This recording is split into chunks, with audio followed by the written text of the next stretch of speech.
Okay. All right. Good morning, everybody. I'll call our meeting to order. Please stand and join me for the Pledge of Allegiance. Pledge allegiance to the flag of the United States of America and to the republic for which it stands, one nation, under God, indivisible, with liberty and justice for all.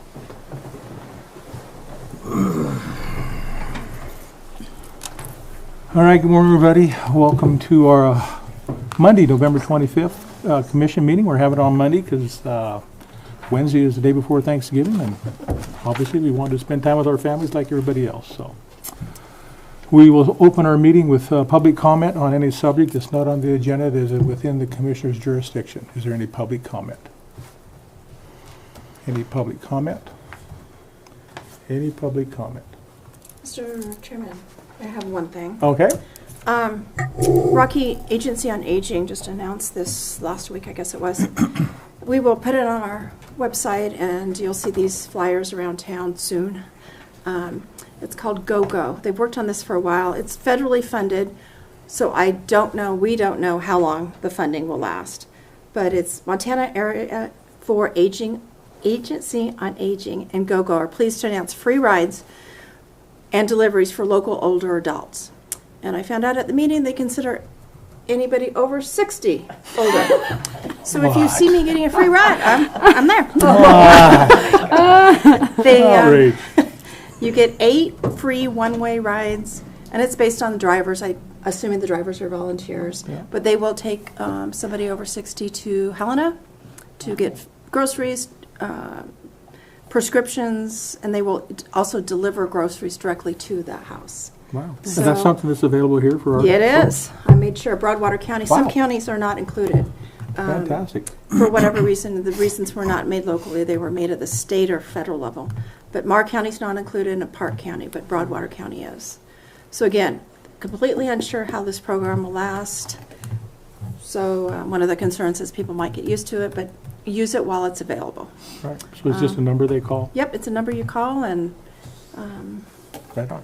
so we will get that on the website, and I'll get that out to other groups, and maybe Facebook and everything. Yeah, BCDC. BCDC. Carry that, that'd be good. Yes. All right, perfect. Anything else? Okay, first item on our agenda is discussion decision, airport bullock contracting, task order, or no, change order number 1.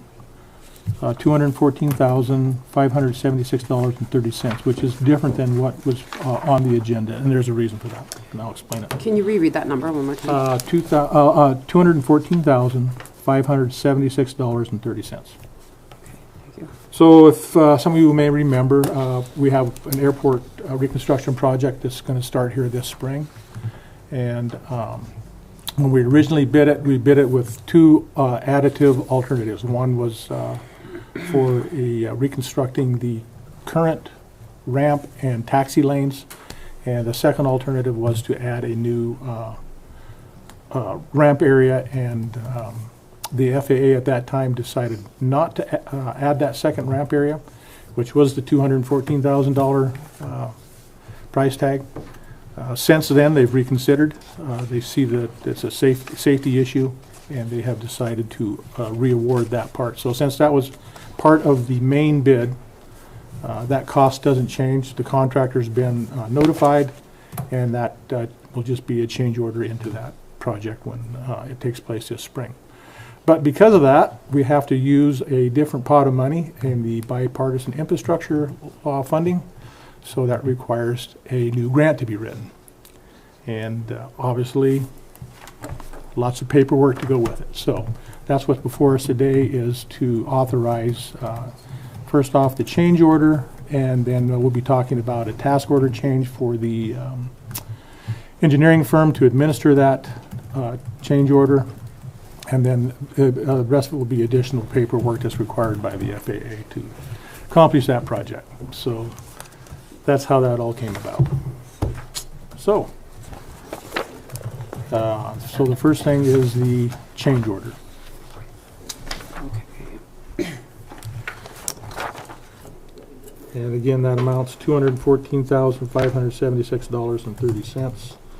And that brings the total for the project now up to $4,011,855.76.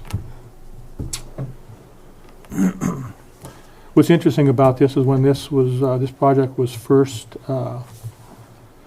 ready to go to bid, the engineer's estimate was at $6 million. And so it's kind of surprising and great. Bullock Contracting out of Boulder, Montana got the bid, and they bid it at $4 million. So we saved the taxpayers $2 million. Anything else? No. Okay, is there a motion? I would move to approve the Bullock contract change order for $214,576.30. I will second that. Okay, a motion has been made and seconded to approve the airport change order number 1 in the amount of $214,576.30. Is there any public discussion? Any public discussion? Any public discussion? Okay, hearing none. All those in favor signify by saying aye. Aye. Any opposed? Motion carries. I got a lot to sign. I'll just, in the Yes, you do. interest of saving time, I'll do it all in the office after we're done. Next on the agenda is task order number 10, project administration. And as I explained later, the engineering firm will administer this task order for us. The amount of this task order is $27,700.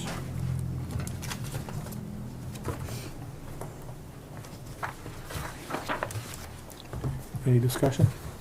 I'll go through the paperwork. Yeah. Anything, Vince? No. Okay. Is there a motion? I move to approve the airport RPA task order number 10 amended for project administration in the amount of $27,700. I'll second that motion. Motion been made and seconded to approve task order number 10 amended, agreement to furnish engineering services in the amount of $27,700. Is there any public discussion? Any public discussion? Any public discussion? Hearing none, all those in favor signify by saying aye. Aye. Any opposed? Motion carries.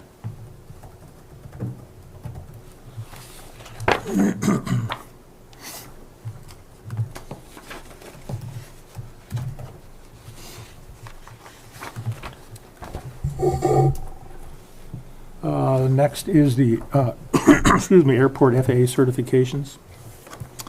And what this certification is, just says that we won't use the federal grant funding for lobbying members of Congress or the state of Montana. And that's pretty much what it's all about. But it took this many pages to say that. Yeah.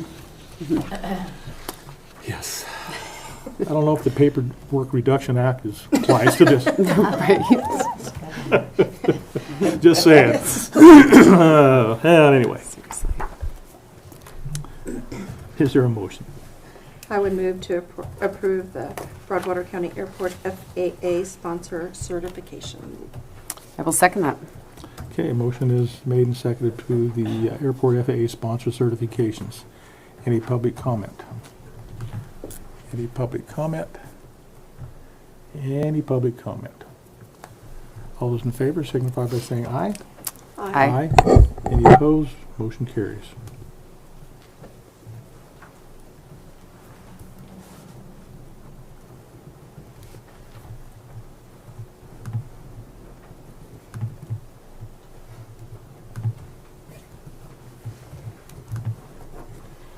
Okay, one final piece of that is the FAA grant application. So in order to receive the funding, we have to submit another grant application. And they just require our signature on it. Any other questions? I don't have any. Okay, clear motion. I move to approve the airport application for federal assistance, AIP RP3-30-0078-018-2025. I'll second that motion. Motion's been made and seconded to approve the airport application for federal assistance, AIP 3-30-0078-018-2025. Any public comment? Any public comment? Any public comment? Okay, hearing none, all those in favor signify by saying aye. Aye. Any opposed? Motion carries.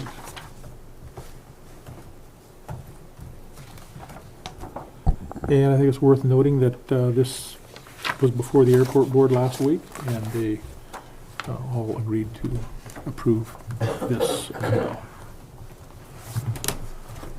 All right. We're a little bit early, so I will take care of some claims.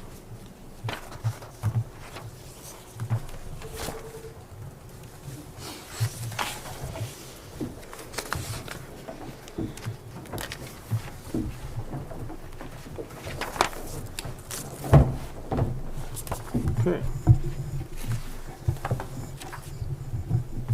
Claims in the amount of, well, that's the wrong number.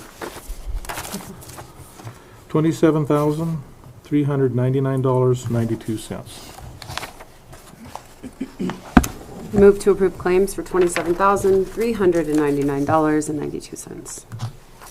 I'll second the motion. Motion has been made and seconded to approve claims in the amount of $27,399.92. Is there any public comment? Any public comment? Any public comment? Okay, hearing none, all those in favor signify by saying aye. Aye. Any opposed? Motion carries.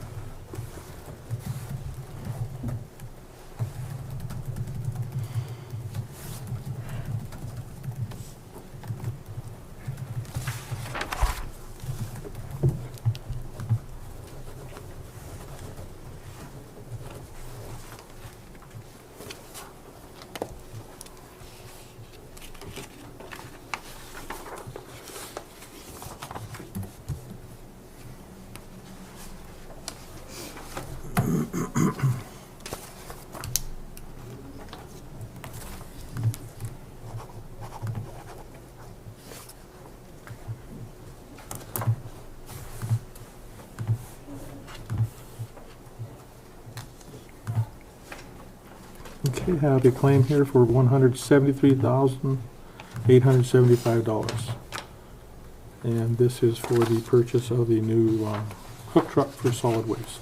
Can you say that amount again? $173,875. I would move to approve the claim in the amount of $173,875. I'll second that. Motion's been made and seconded to approve the claim in the amount of $173,875. And just so everyone knows, this is for a 2020 Peterbilt 348. It's used, but in good shape, and much less expensive than the $270,000 brand new one. So I think our folks, our solid waste department did a good job finding this vehicle. Guys, any public comment? Any public comment? Any public comment? Okay, hearing none, all those in favor signify by saying aye. Aye. Any opposed? Motion carries.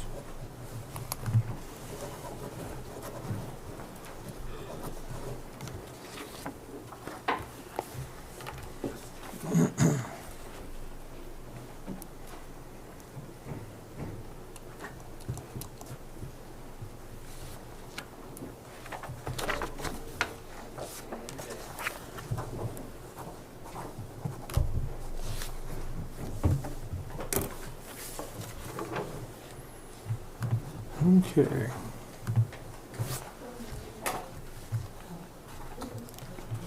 All right, next on our agenda is the Broadwater School County Library Interlocal Agreement.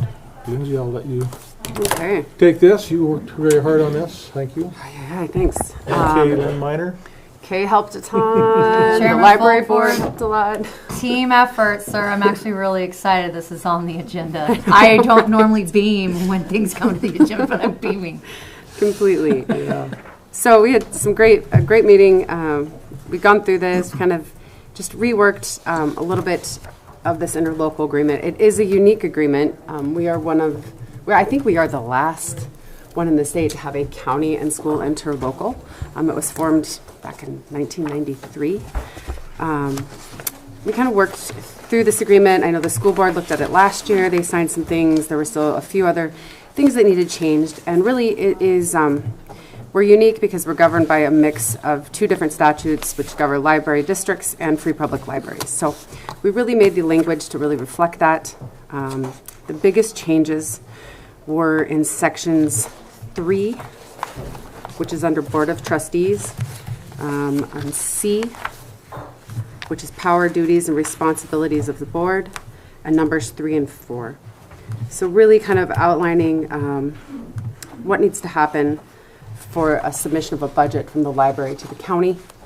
And again, pulling from statute, just having that annual report for the county. And the language is straight from the statutes. In section 4, as in IV, D, it discusses about how the county will make the monthly payments back to the school district after, the budget is approved and how we will fund them. Obviously, our taxes come in at variable rates, so we just wanted to make sure, yes, we're paying them, but we're not always able to make equal payments. Give the county a little breathing room there. We will fulfill those budget obligations, but it might not come in equal payments depending on how taxes are received. Also in section 7, as in VII, under joint duties, number 5, it really discusses the timeline for the budget. Just the county gets to budgeting a little bit earlier than the school, and we just need those budget numbers a little bit earlier. So I think everybody's looked at this. We went through it with the board in depth. I haven't heard anything back in regards. It has not gone back to the school board yet, but I think we've gone through it. 2 of the members on the library board are on the school board, so everyone should be well in the know. Okay. It's been sent and worked on, so I would feel very good signing this. I know there's some discussion on, so currently right now, the library fund shows up on your tax statement as a separate item. Are they going to continue to do that? I'm not really sure. I think that's on our end and how we want it to show up on the tax bill. It is, it's shown as a levied amount. It really isn't technically levied. There's not a specific voted district for this. It was created in 93 prior to that. So the library lets the county know, and under the statutes we say, okay, we will budget this. And I think what our finance office does is just break out that amount to show people how much they're paying for the library on their tax bill. Good. Maybe as a little note of interest, history-wise, is the county library used to be in the basement of the courthouse. Yeah. And so that was when this became a combined library, so they moved everything out of there over to the school library, and that was part of that agreement so that we could have a public library open to the public to use. Yeah. And so that is the reason for this agreement. And I will say that the trustees who are on the library board have done a great job managing things. 3 of those trustees are county appointed trustees, 2 are school appointed, and they do happen to be 2 of the school board members. So they work on a lot of different things. They want to keep the programs open to the public, open to the kids. And they're doing the best they can to find the right hours that fit our community, whatnot. So I think they're doing a great job. So we want to continue that relationship. Okay. Anything else? No, I'm just thankful that we have the library in this community. I absolutely use it a lot. And it's wonderful to have for the public as well as the school-aged children. So this went through a lot of revisions, and we're here. It's good. It's a good policy now, or agreement. Yep. Yeah. Anything you want to add there? Okay. Chairman Fulford, thank you. Kaylin Minor, Deputy County Attorney.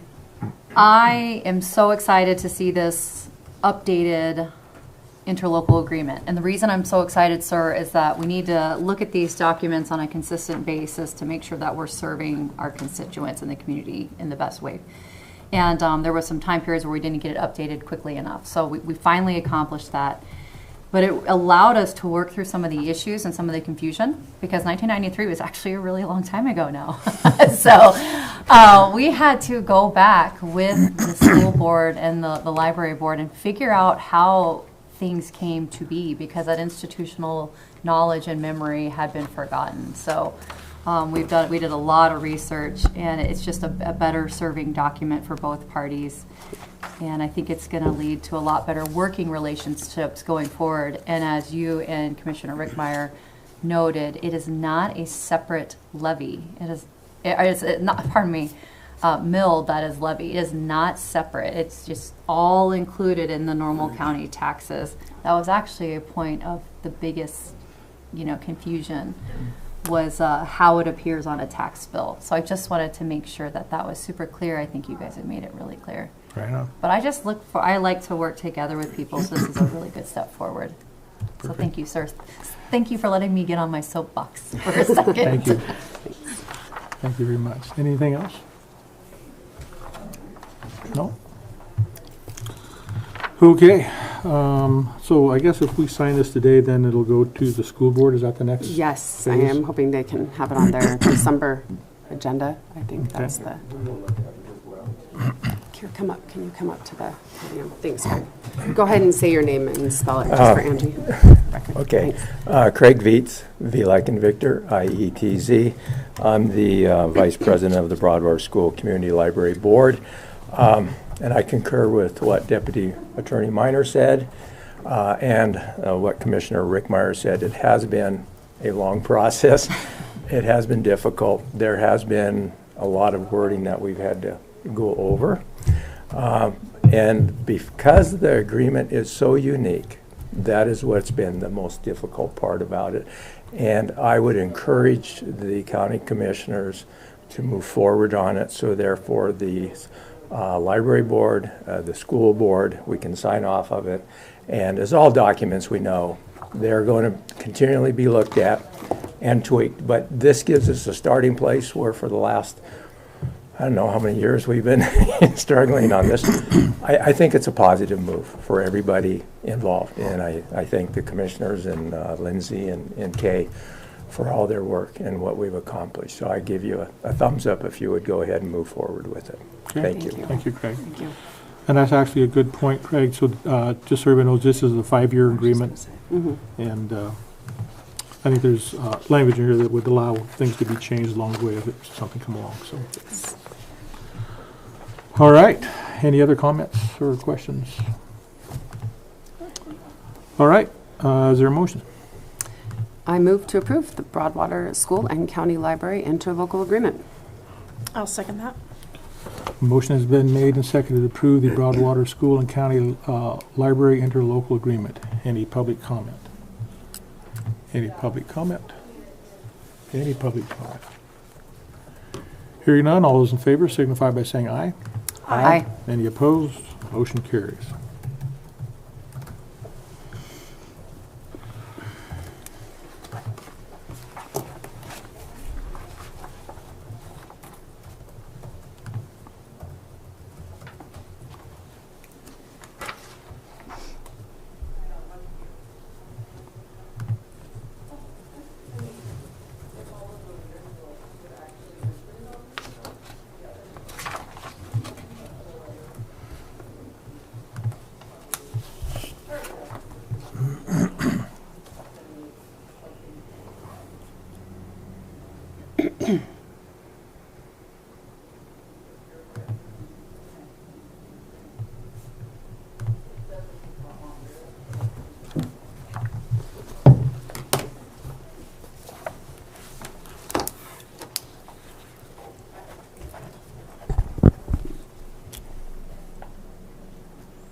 All right, great.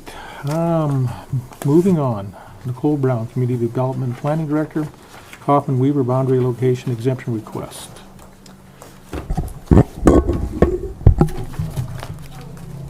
Good morning, Commissioners. Nicole Brown, Broadwater County Community Development Director and Planner, here to present the Kaufman-Weaver boundary relocation request.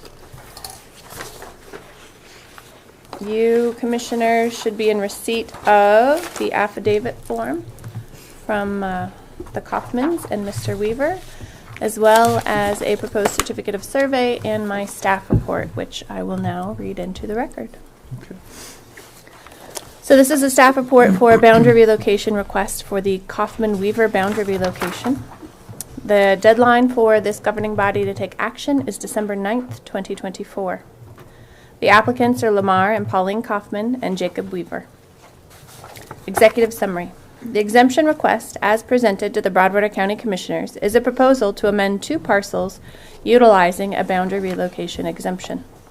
Lamar and Pauline Kaufman are proposing a boundary relocation between a parcel they own and a parcel owned by Jacob Weaver. Currently, the Kaufmans own the second amended Tract B of COS 2-642, which is 390.65 acres. Jacob Weaver owns the amended tract of COS 2-589, which is 176.8 acres, and amended tract A of COS 2-620, which is 42.16 acres. Boundary relocation statutes. Montana Code Annotated 763207-1A provides for divisions made outside of platted subdivisions for the purpose of relocating common boundary lines between adjoining properties. Montana Code Annotated 764103 provides sanitation exemptions for parcels greater than 20 acres in size, exclusive of public roadways, are not subject to Department of Environmental Quality review. According to the affidavit, the owners of the parcels are requesting approval of the use of the boundary relocation exemption to place all of the irrigated land that is under one pivot back to one owner, as a shared pivot is not an ideal situation. Location. The properties are located off River Road in Section 6 and Section 7, Township 5 North, Range 2 East, approximately 4¼ miles northwest of the town site of Toston, Montana. Existing development and uses. There is a home on the third amended Tract B and a home on the second amended Tract A1, but no ownership of either home will transfer. The majority of the properties are utilized for agricultural purposes. Land in all directions is agricultural. Project uses. Wastewater. Both parcels are and will continue to be subject to review and/or approval from the Environmental Health Office and subject to 1736-9 of the Administrative Rules of Montana. Each of the home sites have approved on-site wastewater treatment systems installed. Since no parcels nor structures are being proposed, there will be no additional review required by the Broadwater County Environmental Health Officer other than to ensure the appropriate sanitation exemptions are cited on the proposed COS. Access. The property is located directly west of River Road. If any additional approaches are to be installed, the landowners will be required to apply for a county road approach permit from the Broadwater County Public Works Department, since River Road is a county road. Water. Each of the home sites are served by individual wells. Public health and safety. Because there will be no change in use and no additional home sites are being proposed at this time, this exemption should not have an adverse effect on public health and safety. Conclusion. Pursuant to 763207-1 MCA, which states, unless the method of disposition is adopted for the purpose of evading this chapter, the following divisions or aggregations of tracts of record of any size, regardless of the resulting size of any lot, created by the division or aggregation, are not subdivisions under this chapter, but are subject to the surveying requirements of 763401 for divisions or aggregations of land other than subdivision, and are subject to applicable zoning regulations under Title 76, Chapter 2, Subitem A, which states divisions made outside of platted subdivisions for the purpose of relocating common boundary lines between adjoining properties. No structures are being transferred through this proposed boundary relocation. There is an existing 30-foot wide county road easement along the eastern boundary of 2 of the parcels for the county road, River Road. There is an existing 60-foot wide private access easement north of the pivot area on the third amended Tract B and an existing 60-foot wide access easement along the southern portion of the second amended Tract A1. And that concludes my report.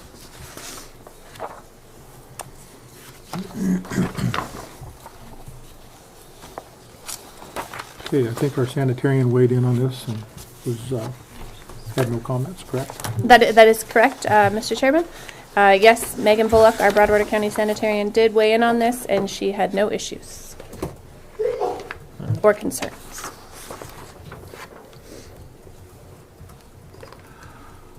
All righty. Any comments or questions from the commission?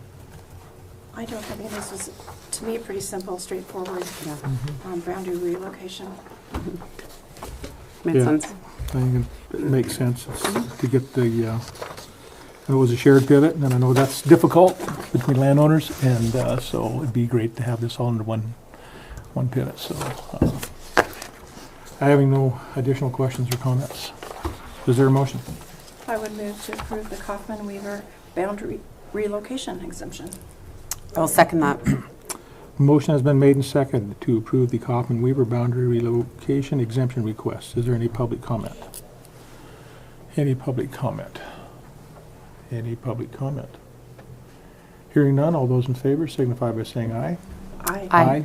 Any opposed? Motion carries.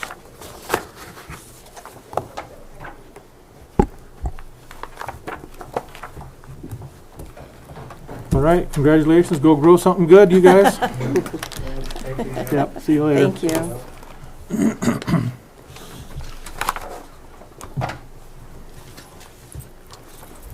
Okay, next on our agenda,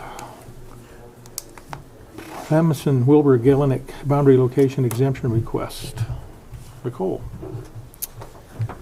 Thank you, sir. Nicole Brown, Broadwater County Community Development Director and Planner. This is a boundary relocation request proposed by the Amundsen, Wilbur, and Gallenick families in the Springville, the original town site of Springville, excuse me. This has been looked at a few times by this commission, and we've made some discoveries through this process. The staff report has been read into the record, and if it's okay with you, Mr. Chair and Commissioners, I will not read it into the record again unless you would like me to, but I do want to note there have been a few changes to the staff report. Okay. I should say the most recent change, the deadline. The deadline for this governing body to take action is now December 20th, 2024. So you do have some time if you still have questions, but that has been the only amendment to the staff report at this time. I do want to note that the reason for this deadline being extended beyond what is on your staff report, likely you do not have that December 20th date. I did receive an updated certificate of survey from the surveyors on Thursday. I did share that with you commissioners, and I know Daleen did post that to the website. That certificate of survey showed a water line easement along the northern property owned by Miss Carla Amundsen. So that water line easement was not previously shown. So the most recent discovery, let me back up, why this is back in front of the commissioners again for decision. Previously, the affidavits stated an aggregation and boundary relocation, so you did receive updated affidavits from each of the property owners identifying a boundary relocation only being requested. And then again, recently there was a discovery of a shared well, or a potentially shared well. So there were some questions that were asked of the surveyor to try and determine what is the status of that shared well and what does that mean for this commission moving forward with this boundary location. I believe with the depiction of the water line easement on there, that should satisfy your questions. However, absolutely, if you have additional questions or concerns, all of the parties are here present today, and I will do my best to answer questions as well. Right, I guess just need to know, is that well shared? Will someone answer that first, please?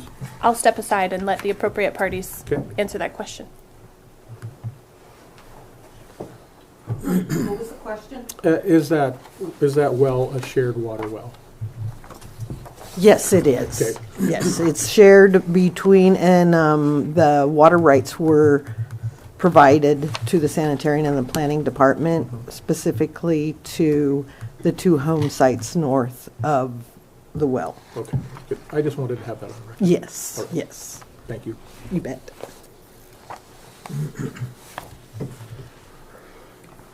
Anything else? Any other questions or comments?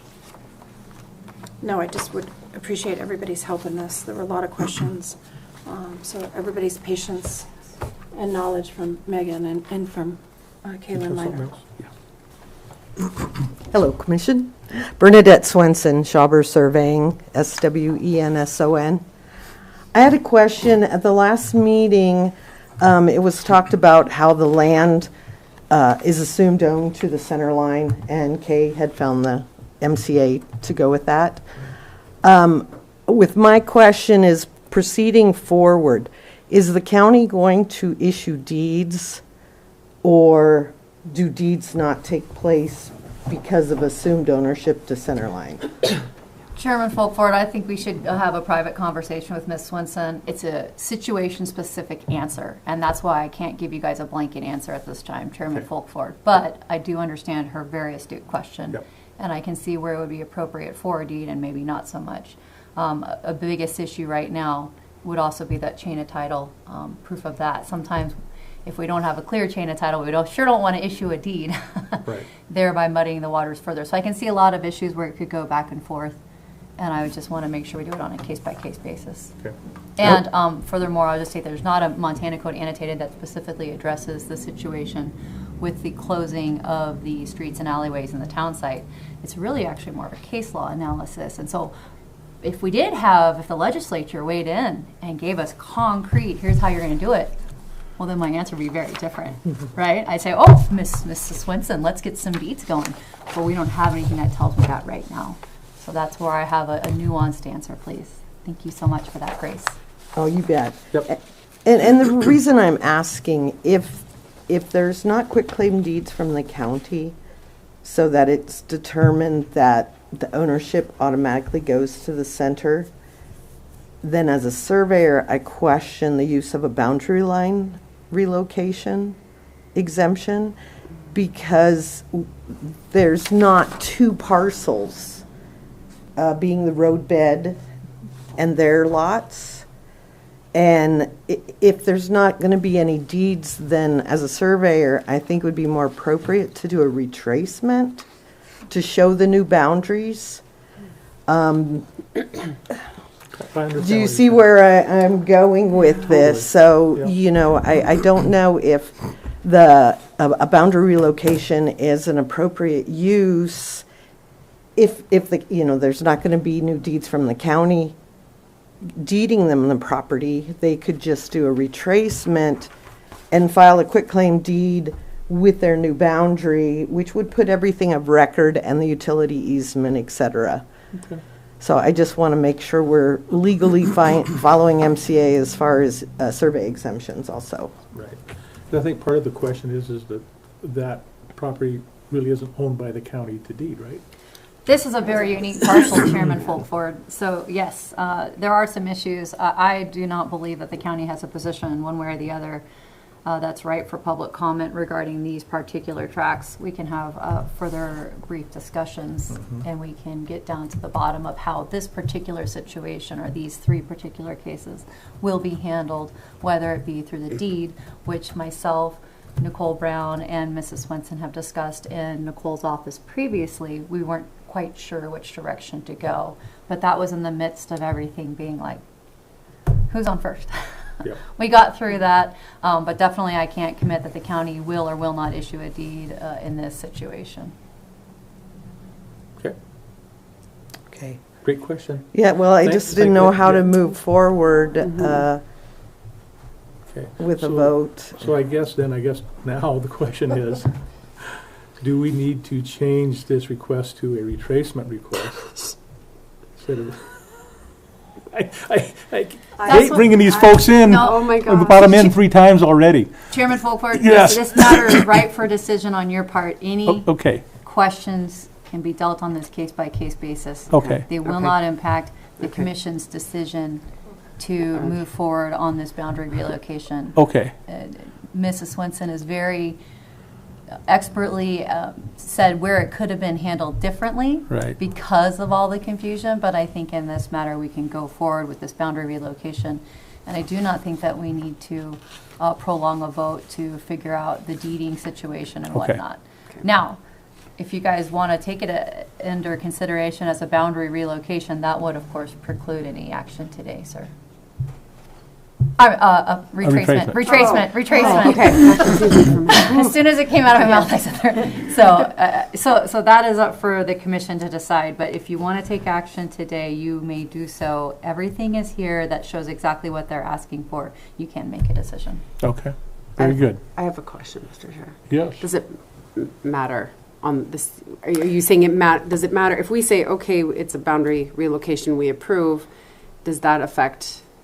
No, COS no, or I think if moving you forward? approve the boundary relocation, that would be fine. Okay. If it is found to be more appropriate to do a retracement survey, that does not have to come back to you. Okay. So Okay. that would be a good, to approve the boundary relocation would be fine. And then after we settle the deed issues, then I know what to do with the final set of Mylars. Basically, it's a different title and, take the exemption off if it's switched to a retracement. It would say retracement instead of boundary relocation, but it wouldn't have to come back to you. So your approval on the boundary location would allow us to move forward in the most appropriate direction either way. Okay. And Chairman Fulcourt, I'll just add that in a very similar situation, a quitclaim deed was issued to for the boundary relocation from the county to additional parties. I'm basing it, this situation is most similar to that. I just want to have a sit-down conversation. I'm not going to make a promise on the record if we find anything weird out. But Gotcha. I don't expect that to happen because we've actually discussed this issue in the planning director's office Right. previously. Okay. Great. you. Thank you, you guys. All right. Any other comments or questions? All right. Is there a motion? Get a motion. I move to approve the Amundsen Wilbur Galenek boundary relocation exemption request for Site 23, Section 23, Township 7 North, Range 1 East. I will second that motion. Okay, motion has been made and seconded to approve the Amundsen Wilbur Galenek boundary location exemption request. Is there any public comment? Any public comment? Any public comment? I just want to say thanks. That was a great discussion, everybody. I appreciate that. All right. All those in favor signify by saying aye. Aye. Any opposed?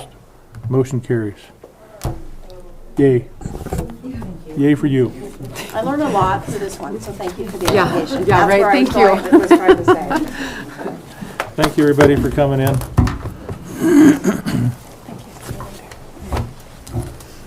All right, I think that's all that's on our agenda. Is there anything else? Nice ring, by the way, Nicole. Isn't this fancy? It is fancy. It's beautiful. Jewelry repairman extraordinaire. Oh, With some help from Mrs. Cole. That's Very right. nice. Yes, he does it all. I need my oil change later. I'll There talk to him. Thank you. All right. I guess if there's nothing else, we'll go ahead and adjourn. Yep. 10:45. Thank you, everybody. Nice work.